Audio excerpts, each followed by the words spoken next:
Don't forget to like the video, share your thoughts in the comments, and subscribe to stay updated with our latest stories. The phone call felt ordinary enough at first. It was Mark, my husband, on his way home from the office. "Honey," he started, his voice already carrying that slightly distracted tone it got when he was juggling traffic and work thoughts. "Dave's coming into town next week. Needs a place to crash for a few days while he sorts out some business." David, my brother-in-law, Mark's younger brother by a good 5 years, and someone I'd always found, well, hard to read, not unfriendly, exactly, just distant, wrapped up in his own world, which seemed a million miles away from our quiet suburban life here in Oakwood Creek. He was the adventurous one, the one who'd bounced between cities, jobs, even continents, while Mark and I built our steady life, raised our kids, now grown and flown, and settled into the comfortable rhythm of middle age. Visits were rare, usually just quick drop-ins during holidays, filled with polite conversation that skimmed the surface. Mark adored his brother, saw him through rose-tinted glasses, maybe, remembering the childhood hero rather than the somewhat elusive man he'd become. "Oh," I said, trying to inject some enthusiasm I didn't quite feel into my voice. "Okay, for how long?" "Just 3, maybe 4 nights," Mark assured me. "It'll be fine. Sarah, good to catch up with him. Properly." I murmured agreement, mentally rearranging the guest room, thinking about groceries, wondering if Dave still had that weird aversion to anything green on his plate. It wasn't that I disliked David. I just didn't really know him. He existed in anecdotes Mark told, stories from their youth, or vague updates about his latest venture. Usually something involving tech startups or consulting gigs that sounded impressive but ephemeral. When he arrived the following Tuesday, dragging a battered suitcase that looked like it had seen more airports than I'd seen birthdays, he seemed much the same. Tall, leaner than Mark, with restless eyes that scanned everything but rarely seemed to settle. He had the same sandy hair as my husband, though threaded with more gray at the temples, and lines around his eyes that spoke of late nights or maybe just more intense living. He greeted me with a quick, polite hug that felt slightly awkward, offered a bottle of decent wine, and then immediately fell into easy banter with Mark, revisiting old inside jokes and shared memories. I busied myself making coffee, feeling like an observer on the edge of their tightly knit circle. The first evening passed, predictably. Dinner, talk about David's vague business, reminiscing about their parents, Mark dominating the conversation with his usual cheerful energy. David listened more than he spoke, offering short responses, his gaze often drifting towards the window, towards the darkening trees in our backyard. I tried drawing him out, asking about his travels, but his answers were brief, almost evasive. It wasn't rudeness, more like a deeply ingrained habit of privacy. Mark, bless his heart, didn't seem to notice, happy just to have his brother there. As I cleared the table, Mark announced he had an early conference call and needed to prepare. "You two keep chatting," he said, clapping David on the shoulder before disappearing into his study. An awkward silence fell. David swirled the remains of his wine in his glass. The grandfather clock in the hallway ticked loudly, marking the seconds. The house suddenly felt too quiet. So I started, wiping down the counter. "Oakwood Creek must seem pretty sleepy after, well, wherever you've been lately." He looked up, a faint, almost surprised smile touching his lips. "It's peaceful," he conceded. "Different." His eyes met mine directly for the first time that evening, and I saw something unexpected in them. Not restlessness, but a flicker of weariness, maybe even loneliness. It vanished as quickly as it appeared, replaced by that familiar guarded look. "Mark seems happy here," he added, shifting his gaze back to the window. "He is," I said softly. "We have a good life." Did I sound defensive? Maybe. David just nodded slowly. The air between us felt thick with unspoken things, the comfortable quiet of our home suddenly charged with a low hum of tension I couldn't quite name. It wasn't unpleasant, more curious. I found myself wondering about the man behind the polite facade, the brother who seemed both connected and entirely separate from the life Mark and I had built. The next day, Mark left early for work, leaving David and me to navigate the morning. I'd expected David to hole up in the guest room or make himself scarce, maybe head out for his mysterious business. Instead, I found him in the kitchen when I came down, nursing a mug of coffee and staring out at the bird feeder in the backyard, a thoughtful expression on his face.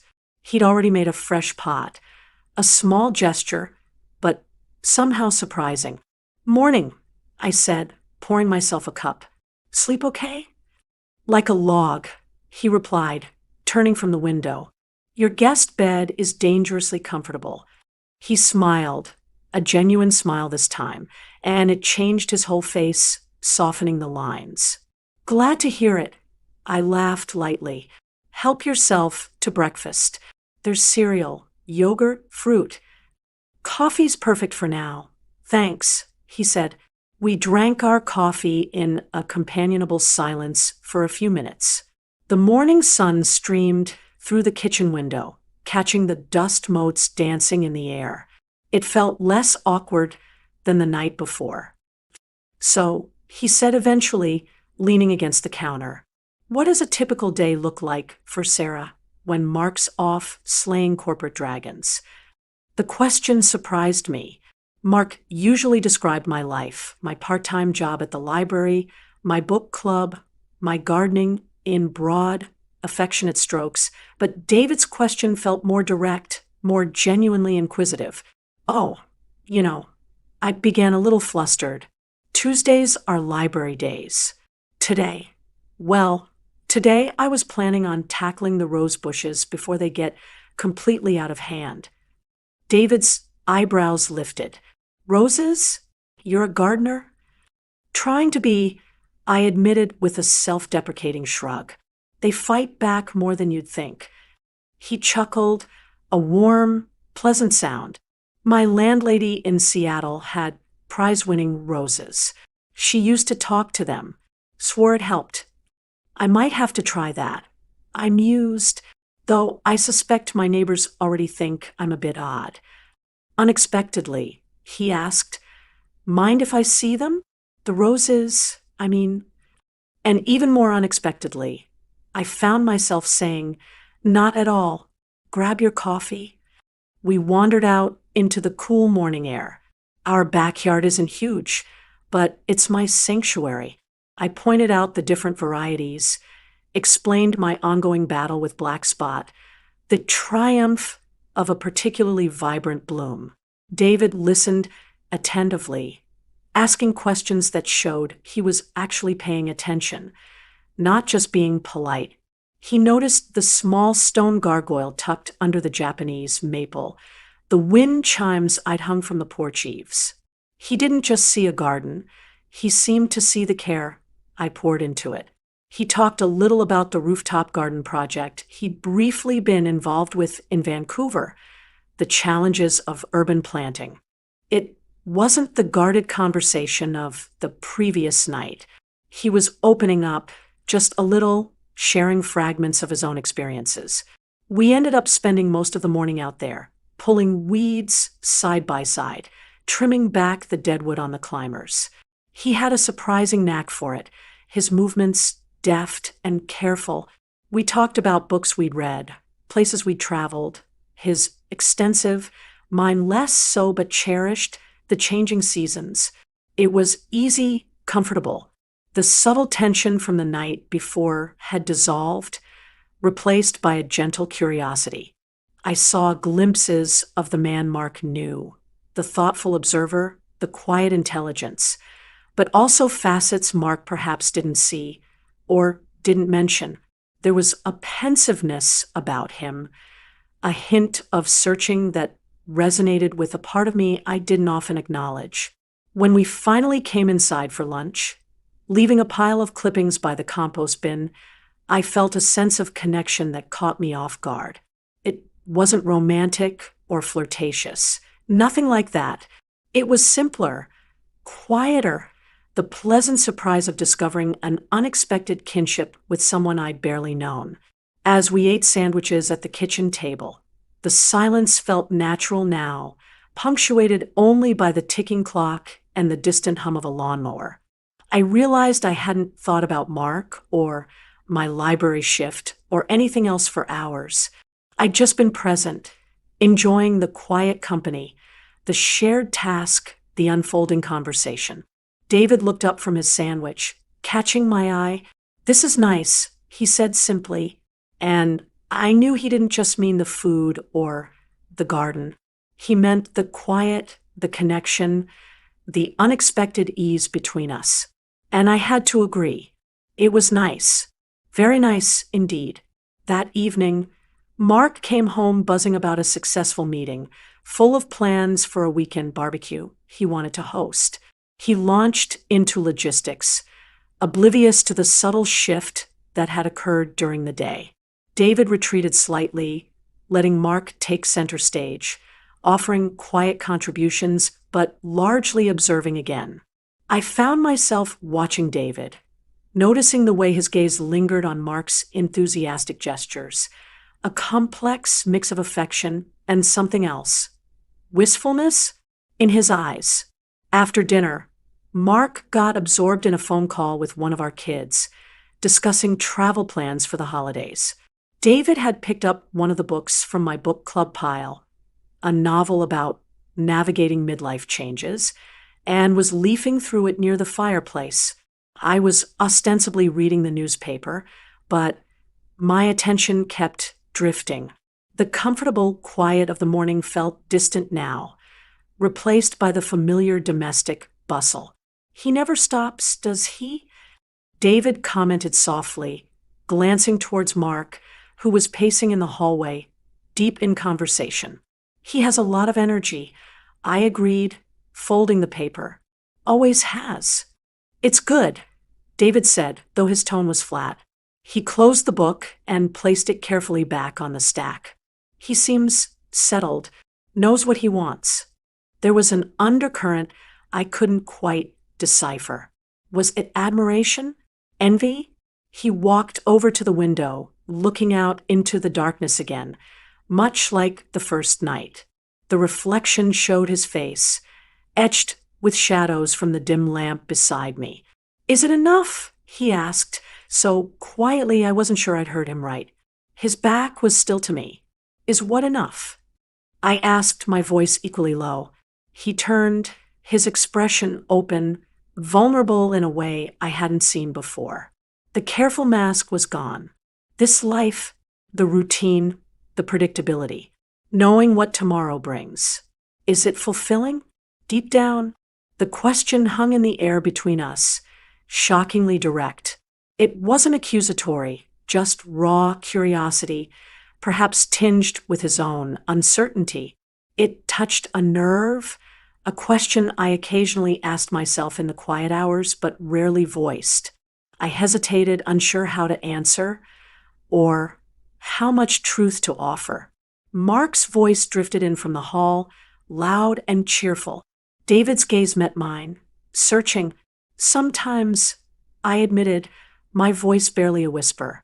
Sometimes it feels incredibly safe and comfortable. Other times I wonder about the roads not taken. I hadn't meant to say it, but the words tumbled out, prompted by the unexpected intimacy of his question, the shared, quiet space. David held my gaze. He didn't look shocked or judgmental. He simply nodded, a profound understanding passing between us. It felt like he saw right through the contented facade to the flicker of restlessness beneath. "The what-ifs," he murmured. "They can be loud, can't they?" In that moment, something profound shifted. It wasn't about Mark or our marriage, not really. It was about the shared human experience of questioning, of wondering, of acknowledging the paths chosen and unchosen. He wasn't judging my life. He was seeing his own questions reflected in my hesitant admission. He took a step closer, not threateningly, just closing the distance slightly. "You seem like someone who feels things deeply, Sarah," he said, his voice gentle. "Mark, he lives more on the surface sometimes. It's not a bad thing, just different." It was an observation, stated plainly, but it landed with the force of revelation. Someone else saw it. Someone understood that quiet depth I often felt went unnoticed, even by the person closest to me. It wasn't a criticism of Mark, whom David clearly loved, but an acknowledgement of me. A wave of emotion washed over me, gratitude, surprise, a strange sense of being truly seen for the first time in a long while. Tears pricked my eyes, unexpectedly. David didn't recoil or look away. He just stood there, his presence steady, offering silent support. He reached out, not to touch me physically, but as if offering an anchor in that sudden emotional surge. His hand hovered in the space between us for a moment before dropping back to his side. It was a shared moment of pure, unadulterated emotional honesty, completely unexpected. We hadn't crossed any physical lines, but the connection felt incredibly deep, forged in shared vulnerability and mutual respect. Mark finished his call and came back into the room, oblivious. "Everything okay?" he asked, looking between us. David gave a small, non-committal nod. "Just talking," I said, finding my voice, managing a smile. "Just catching up." The intensity of the moment lingered in the air, a silent secret shared between David and me, an unexpected deepening of a connection I never could have predicted. David left 2 days later. The morning of his departure was bright and crisp, autumn leaves swirling across the lawn. The farewells were perfectly normal on the surface. Mark gave him a bare hug, clapping him on the back, extracting promises for more frequent visits. David smiled, thanked me graciously for my hospitality, his gaze meeting mine briefly, holding that shared understanding from the night by the fireplace. There was no awkwardness, no lingering tension, just a quiet acknowledgement of the unexpected connection we'd formed. As his rental car pulled away from the curb, disappearing around the corner, Mark sighed contentedly. "Good visit," he declared, wrapping an arm around my shoulders as we stood on the porch. "Really good to see Dave." "Yes," I agreed, leaning into him. It was. Mark went inside to get ready for work, already shifting gears back to his routine. I lingered on the porch for a few moments longer, breathing in the cool air. The visit hadn't unfolded at all as I'd expected. Nothing dramatic had happened in the conventional sense. No explosive arguments, no grand declarations, certainly none of the scandalous scenarios a clickbait title might imply. Yet, something profound had shifted within me. David's visit, his quiet observations, his unexpected vulnerability, had held up a mirror to my own life. His question, "Is it enough?" echoed not as a judgment, but as a validation of my own occasional, unspoken queries. That moment of shared honesty, the feeling of being truly seen and understood by someone I barely knew, had been startlingly powerful. It wasn't about wanting a different life or being unhappy with Mark. I loved my husband, our history, the comfortable world we'd built. But David, the perpetual wanderer, had inadvertently reminded me of the parts of myself that existed outside that shared world. The contemplative side, the woman who still sometimes wondered about the what-ifs. It wasn't about seeking something more elsewhere, but about recognizing and valuing the depth within myself, acknowledging the quiet restlessness not as dissatisfaction, but as part of being alive, of being reflective. In the days that followed, I found myself moving through my routines with a renewed sense of self-awareness. I spent more time in my garden, not just tending the roses, but truly appreciating the quiet solitude, the connection to the earth. I engaged more deeply in my book club discussions, less hesitant to share my own interpretations. I even started journaling a little, exploring those thoughts and feelings David's presence had stirred up. Mark noticed a subtle change. Perhaps. "You seem thoughtful," he commented one evening, looking up from his laptop. I smiled, just thinking. He accepted that, returning to his work. Our relationship hadn't changed. Fundamentally, the bedrock was still solid, but my perception of it, and of myself within it, had subtly altered. David's visit hadn't caused a rift. Instead, it had unexpectedly provided a moment of clarity, a chance for personal reflection and growth. It was a reminder that connection can come in surprising forms, and that being truly seen, even briefly, by someone on a different path can illuminate your own in valuable ways. It wasn't the dramatic tale the title might suggest, but a quiet, internal unfolding, a deeply emotional experience grounded in mutual respect, and the surprising discovery of shared humanity. And sometimes, those are the stories that stay with you the longest,